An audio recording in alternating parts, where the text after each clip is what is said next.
Merci.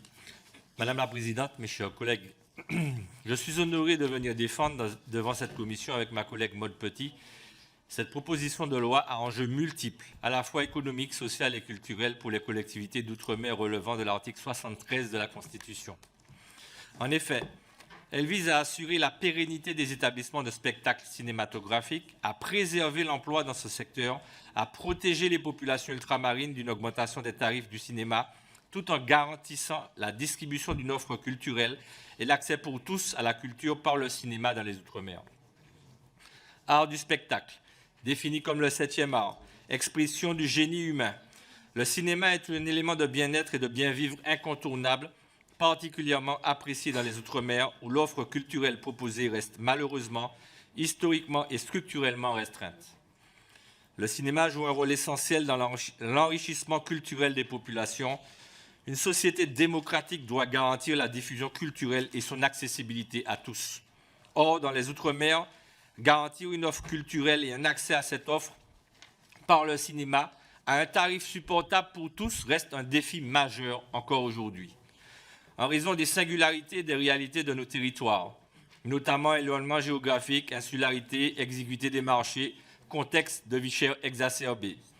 Le marché économique pour diffuser et développer le cinéma outre-mer demeure restreint.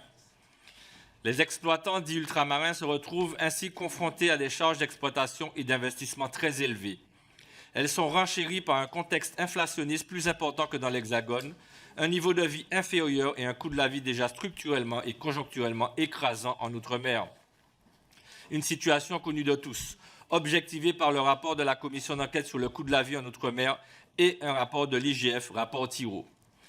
Pour contextualiser, il convient de rappeler que la diffusion des œuvres cinématographiques présuppose une coopération entre trois acteurs.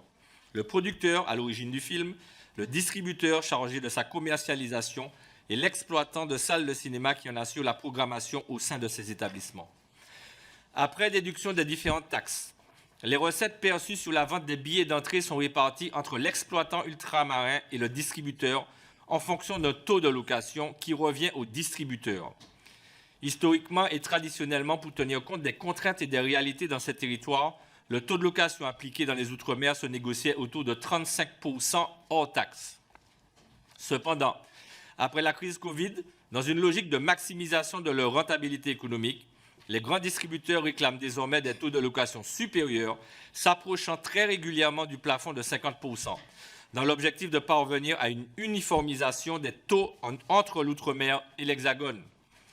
Les exploitants ultramarins se retrouvent obligés, pour des raisons de survie évidentes, d'accepter les lourdes exigences de grandes multinationales américaines comme Warner Bros., dont le chiffre d'affaires atteint 34 milliards de dollars en 2022. Ils sont soumis à un rapport de force déjà fortement déséquilibré et inégal en faveur des distributeurs. Cette situation est intolérable.